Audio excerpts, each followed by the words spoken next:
ABP Ganga पर मैं हूं आपके साथ आस्था कौशिक। नमस्कार, आस्था के साथ मैं हूं राजेंद्र देव। चलिए खबरों पर विस्तार से बात की शुरुआत करते हैं और सबसे पहले बात 69,000 शिक्षक भर्ती की, जिस पर एक बार फिर से ग्रहण लग गया। इस बार आंसर शीट के विवाद को लेकर हाईकोर्ट की लखनऊ बेंच ने इस भर्ती पर रोक लगा दी है। जी हां, जिसकी खबर एबीपी गंगा ने सबसे पहले अपने दर्शकों तक पहुंचाई। दरअसल मामला 4 प्रश्नों के सवालों को लेकर है। जब रिजल्ट आया तब हजारों अभ्यर्थी हाईकोर्ट की शरण में पहुंच गए।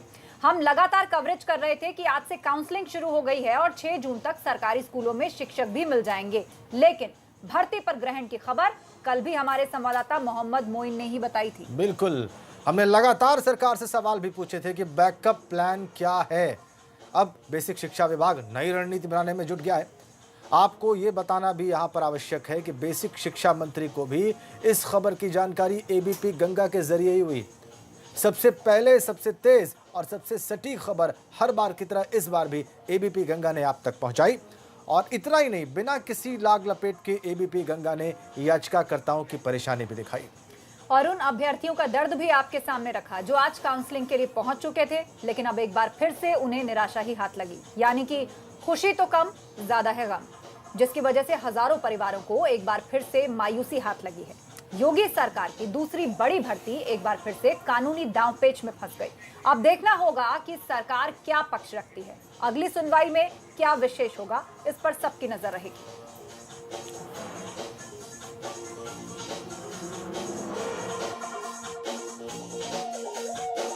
आपकी काउंसलिंग है, इसमें अभी केवल आपको सिग्नेचर करना है और बाकी उसके बाद फिर आपको निर्देशित किया जाएगा कि इसके बाद क्या होगा, क्योंकि अभी ऐसी सूचना आ रही है कि काउंसलिंग स्थगित कर दी गई है।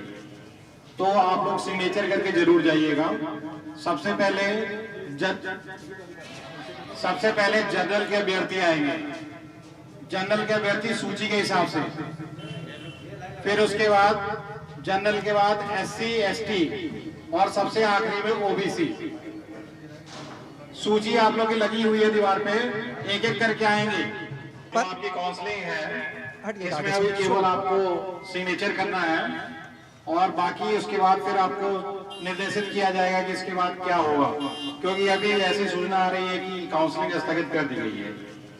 तो आप लोग सिग्नेचर करके जरूर जाइएगा। सबसे पहले जनरल के अभ्यर्थी आएंगे, जनरल के अभ्यर्थी सूची के हिसाब से। फिर उसके बाद जनरल के बाद SC ST और सबसे आखिरी में OBC। सूची आप लोग की लगी हुई है दीवार पे, एक एक करके आएंगे। तो 69,000 शिक्षक भर्ती मामले में हाईकोर्ट ने रोक लगा देने की बात जो सामने आई है, तो बात अगर हम कानपुर की करें तो यहाँ पर 350 शिक्षकों की काउंसलिंग होनी है, जिसके लिए अभ्यर्थी सुबह से ही पहुंच गए। तो वहीं रोक लगने के बाद की जानकारी मिलने के बाद अभ्यर्थियों में असमंजस की स्थिति बनी हुई है कि वो काउंसलिंग करवाएं या ना करवाएं। वहीं BSA का कहना है कि अभी उनके पास कोई आधिकारिक आदेश नहीं आया है, काउंसलिंग चल रही है। वहीं काउंसलिंग सेंटर में बदइंतजामी भी देखने को मिली, लोग सोशल डिस्टेंसिंग की धज्जियां उड़ाते नजर आए। देखिए डिटेल से रिपोर्ट। 69,000 शिक्षक भर्ती पर आज हाईकोर्ट ने रोक लगा दी है। अगर भर्ती की बात की जाए तो आज जो छात्र हैं उनकी काउंसलिंग जो है उसकी शुरुआत हुई थी। हम इस वक्त कानपुर के BSA ऑफिस में मौजूद हैं। अगर कानपुर की बात करें तो 350 जो शिक्षक हैं उनकी आज काउंसलिंग होनी थी और उनको यहाँ पर ज्वाइनिंग मिलनी थी, लेकिन ज्वाइनिंग से पहले ही जो हाईकोर्ट है उसने स्टे लगा दिया है, जिसके बाद यहाँ पर जो छात्र हैं उनको जो असमंजस की स्थिति में है कि आखिरकार इतने लंबे वक्त के बाद उनकी काउंसलिंग की डेट आई थी और अब एक बार फिर से स्टे लगने के बाद अब कितना लंबा इंतजार करना पड़ेगा। तो वहीं असमंजस इस बात का भी है कि अभी उनको ये नहीं बताया गया है कि अब आपको कागज़ जमा करने हैं कि नहीं जमा करने। तो हमारे साथ तमाम जो छात्र हैं वो मौजूद हैं, उनसे बात करते हैं। सर, क्या नाम है आपका? अखिल सर। क्या आपको जानकारी मिली है, किस तरह का माहौल है और क्या दिक्कतों का सामना करना? अभी से हम लोग को कुछ समझ में नहीं आ रहा है कि जैसे स्टे का ऑर्डर कोर्ट का आ गया है, आज आना था तो स्टे का ऑर्डर का हम लोगों को समझ नहीं आ रहा डॉक्यूमेंट जमा करें कि ना करें, और डॉक्यूमेंट अगर जमा करेंगे तो आगे क्या है, 12 जुलाई तक स्टे ऑर्डर दे दिया गया है और जैसा कि कोर्ट माननीय न्यायालय ने बोला है कि UGC को रिफ़र किया गया है। लेकिन अब हम लोग को समझ नहीं आ रहा क्या आगे होना है और हम लोगों को क्या यहाँ पर जमा करना है कि नहीं। और फिर अगर मान लीजिए कि कुछ आगे होगा भी, नंबर बढ़ेंगे घटेंगे, फिर नए सिरे से पूरा आवंटन होगा कि नए सिरे से हमारा कौन सा जिला रहेगा। कंफर्म नहीं है कि हम लोगों को कि कब होना है चीज़, आगे कब प्रोसेस होगी। और जैसा लास्ट टाइम था कि भाई 3 मंथ में ये चीज़ें क्लोज हो जानी चाहिए और जैसा रिक्रूटमेंट है उनको ऑफर लेटर प्रोवाइड कर देना चाहिए। तो अभी हमको ये नहीं पता कि भी कितना टाइम लगेगा। अभी ऐसा अनऑफिशियली सुनने में आ रहा है व्हाट्सएप पे कि सेकंड बेंच के पास चला गया है। तो अभी मतलब आधिकारिक रूप से ऐसा है कि भैया 2 महीने 3 महीने चीज़ें क्लोज होंगी। दूसरा, एक सिस्टम से बहुत बड़ी प्रॉब्लम है कि ये सब इतना हो रहा है, इतनी परेशानी के बाद कौन है इसके लिए अकाउंटेबल। इतने लोग कोविड-19 में बाहर घूम रहे हैं, इतने फैमिलीज़ के साथ आ रहे हैं, तो अगर चीज़ें सिस्टम में नहीं थी तो ये शायद ऑर्गेनाइज़ नहीं कराना चाहिए था, आपको डिले करके जुलाई में कराना चाहिए था। तो ये बहुत बड़ा सिस्टम का गैप है जिसको देखना चाहिए गवर्नमेंट को कि इस तरीके से नहीं, आप लोग लाइफ के साथ अब रिस्क ले रहे हैं। बिल्कुल साफ है कि जिस तरह से अचानक से ये जो स्टे की प्रक्रिया सामने आई है, उसके बाद कहीं ना कहीं जो बात सामने आ रही है कि लोग जो हैं वो परेशान हैं, क्योंकि काफ़ी दूर दूर से आए थे। अगर बात कानपुर की जाए तो 350 जो लोग हैं वो यहाँ पर काउंसलिंग कराने आए थे। अभी हालांकि उनको ऑफिशियली नहीं बताया गया है कि काउंसलिंग बंद की गई है या कहाँ कागज़ जमा करने या फिर आपको वापस जाना है, तो असमंजस की स्थिति बनी हुई है। वीडियो संगीत के साथ प्रभात अवस्थी, एबीपी गंगा, कानपुर। इधर इटावा में भी काउंसलिंग के लिए आए छात्रों में असमंजस दिखाई दिया। अभ्यर्थी काउंसलिंग के लिए दूर दूर से आए थे, लेकिन शिक्षक भर्ती पर रोक के चलते छात्रों के चेहरे पर मायूसी दिखी। छात्रों ने कहा कि इसमें सरकार सही से पैरवी नहीं कर पा रही है, फिर भी सरकार से उम्मीद है कि सही समय से भर्तियों को पूरा करवा पाए। वहीं कुछ लोग इसमें सरकार की गलती बता रहे हैं। उनका कहना है कि सरकार गलत सवालों को लेकर पहले ही मान लेती तो विवाद इतना न बढ़ता।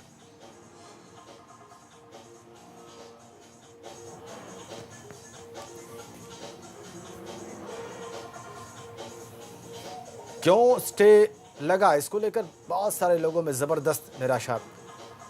गलत उत्तर वाले प्रश्न हटाने और रिजल्ट रद्द करने की मांग की गई अभ्यर्थियों के द्वारा, और नई मेरिट लिस्ट बनाने की भी मांग की गई। 35 याचिकाएं हाईकोर्ट में सबमिट की गई रिजल्ट आने के बाद। नतीजा ये हुआ कि जब काउंसलिंग शुरू हो रही थी, ठीक उसी वक्त हाईकोर्ट ने इसको स्टे कर दिया। निराशा चारों ओर, खासकर उन अभ्यर्थियों में जो कि काउंसलिंग सेंटर तक पहुंच गए थे। अभी आपने देखा सुना अपने परिवार के साथ, और वो बता रहे थे कि कितना बड़ा रिस्क लाइफ के साथ इस वक्त उन्होंने लिया और उसके बाद ये सब कुछ हुआ है। व्यवस्था में कहाँ दोष है, ये अब बहुत स्पष्ट समझने की जरूरत है।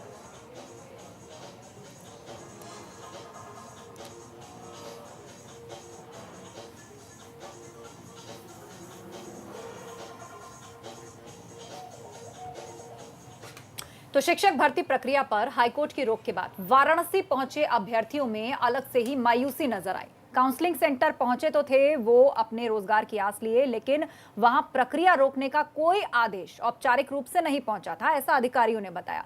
लेकिन लंबे समय से सरकारी नौकरी का इंतजार कर रहे अभ्यर्थी दुखी हैं। आपको बता दें, वाराणसी में 230 प्रतिभागियों की काउंसलिंग की जा रही है। अभ्यर्थी अपना डॉक्यूमेंट सबमिट कर रहे हैं। इन्हें अब ये चिंता सता रही है कि कहीं डॉक्यूमेंट लेने में भी अब इंतजार न करना पड़ जाए।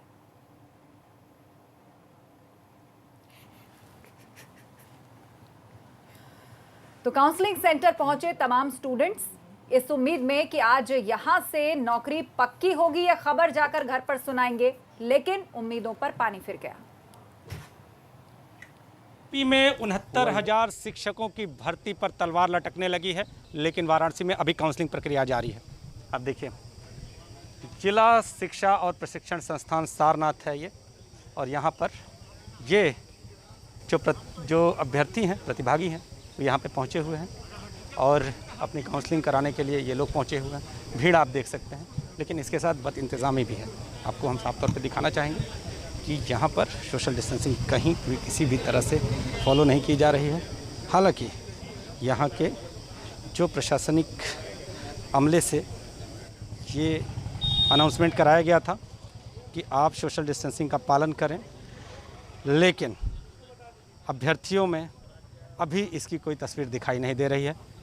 हाँ, जब से एबीपी गंगा ने इस खबर को दिखाया है, अभ्यर्थियों तक ये सूचना पहुंची है, अभ्यर्थियों में निराशा है। हमारे साथ अभ्यर्थी मौजूद हैं, नाम जानेंगे आपका? सर, नीतीश कुमार पांडे।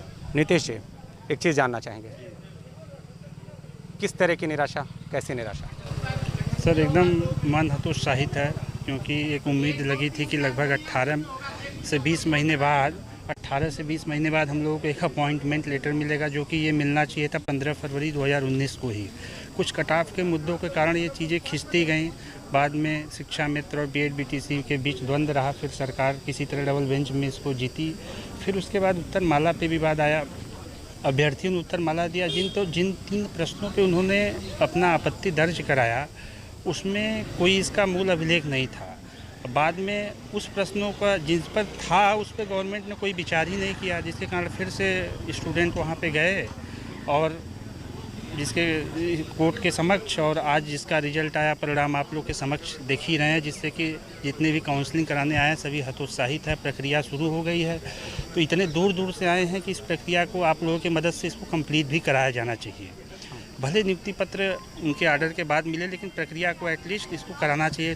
500, 600, 800 किलोमीटर दूर से प्रक्रिया कराई जा रही है, क्या कोई रिसीविंग भी मिल रही है या सिर्फ यहाँ पे आइए साइन करिए और चले जाइए? नहीं, यहाँ पे जो है कि आपका ओरिजिनल अभिलेख जमा होगा और उसके बाद वो अपना एक रिसीविंग देंगे। उसके बाद फिर आगे की जो मेन प्रक्रिया है वो बाद में एज पर कोर्ट के ऑर्डर से होगा। अभी कोई किसी भी तरह का अधिकारी इस बारे में कोई बता रहे हैं कुछ भी कि क्या है, भर्ती प्रक्रिया पर रोक लगाई है या क्या है? अभी कुछ ऐसी सूचना हम लोग को नहीं है। कुछ अभ्यर्थी और भी हैं, नाम बताइए अपना। आनंद कुमार गौड़। आनंद जी, आप यहाँ पर आए हैं काउंसलिंग कराने के लिए, क्या है निराशा है जब से ये सूचना मिली है कि हाई कोर्ट ने इस भर्ती प्रक्रिया पर रोक लगा दी है?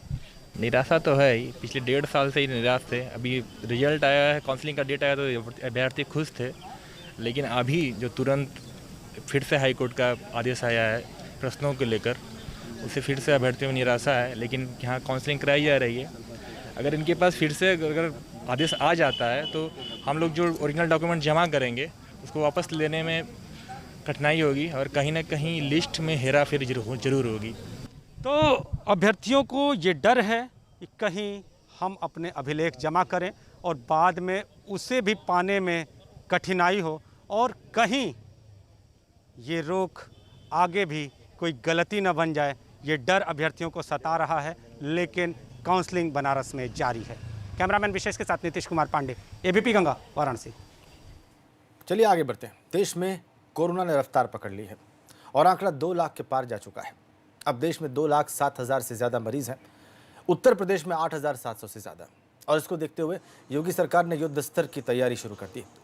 अब ज़्यादा से ज़्यादा मेडिकल स्क्रीनिंग और जांच पर जोर दिया जा रहा है। इन इंतजामों की सीधे सीएम मॉनिटरिंग कर रहे हैं और करीब 1 लाख मेडिकल टीमें लोगों की जांच में जुटी हैं।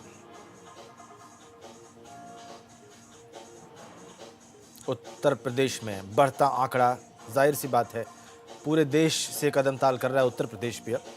बढ़ते आंकड़ों के मामले में 8,700 कुल पेशेंट्स इस वक्त जो पॉजिटिव पाए जा चुके हैं और इसीलिए मुख्यमंत्री बहुत सचेत, जैसा कि वो इस पूरे क्राइसिस के दौरान दिखाई भी दिए। 25 मार्च को क्या स्थिति थी, 2 जून को क्या हुई देश में, वो हम आपको दिखा रहे हैं अलग अलग फिगर्स।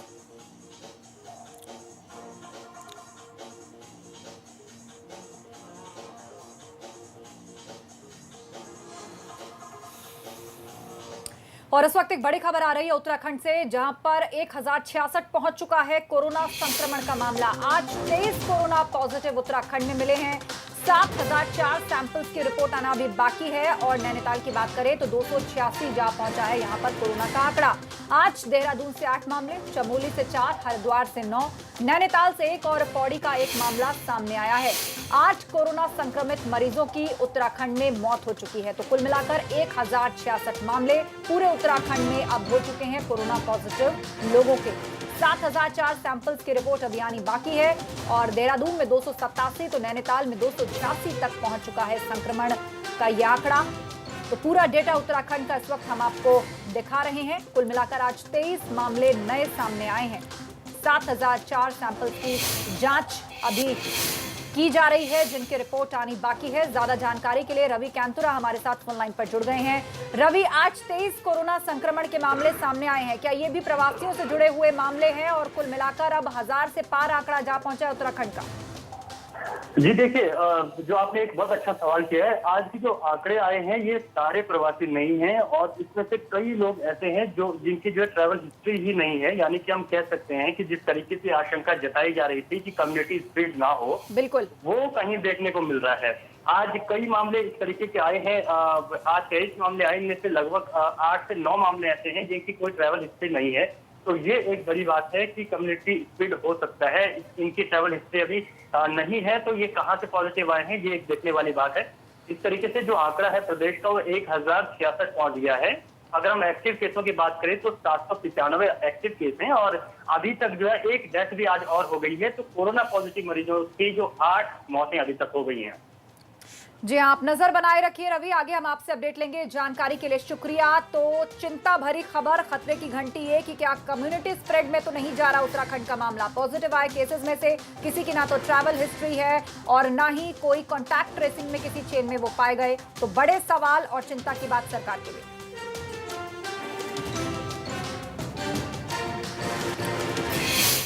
इधर सतपाल महाराज के चलते उत्तराखंड सरकार की मुश्किलें खड़ी हो गई हैं। अब यूपी सरकार में भी कोरोना का खतरा मंडरा रहा है, क्योंकि मेरठ में मेडिकल कॉलेज के निरीक्षण के वक्त चिकित्सा शिक्षा मंत्री की लापरवाही भारी पड़ सकती है। जिन मरीजों से मंत्री जी मिले उनमें 2 मरीज पॉजिटिव निकले। इतना ही नहीं, मंत्री जी ने न तो पीपीई किट पहन रखी थी और न ही वो अकेले थे। वो दर्जा प्राप्त राज्य मंत्री सुनील भराला समेत कई भाजपा नेताओं के साथ निरीक्षण को पहुंचे, जहां तमाम मीडियाकर्मी और अफसर भी उनके साथ थे।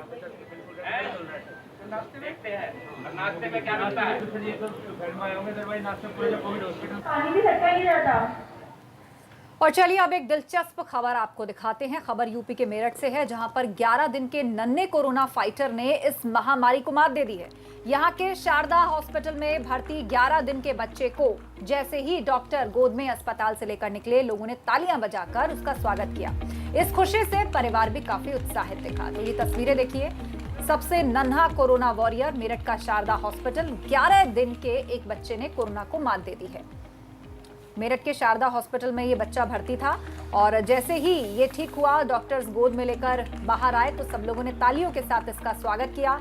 खुशी से पूरा परिवार उत्साहित दिखा, सब झूम उठे। और कैसे एक छोटे से बच्चे, 11 दिन के नन्हे से बच्चे ने कोरोना जैसी महामारी को मात दे दी। 11 दिन का ये फाइटर राजेंद्र। बिल्कुल आस्था, ये आश्चर्यचकित करने वाला मामला। 11 दिन का बच्चा जिसने दुनिया में आए सिर्फ कुछ घंटे हुए, उसने कोरोना को मात दे दी। बिल्कुल।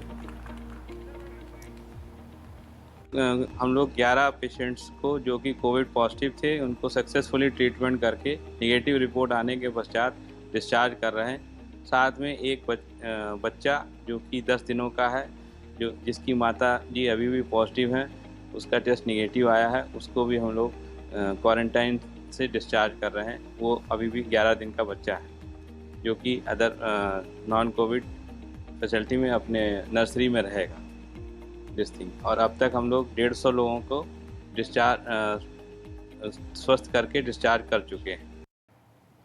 जाहिर सी बात है, ये खबर बहुत आशा जगाने वाली है आस्था, बहुत उम्मीद जगाने वाली है। अगर 11 दिन का बच्चा कोरोना से लड़ सकता है, उसको जीत सकता है, उसको मात दे सकता है, तो आप अंदाज़ा लगा सकते हैं कि क्या हो सकता है, क्या मुमकिन है। एक ब्रेक के लिए रुक रहे हैं।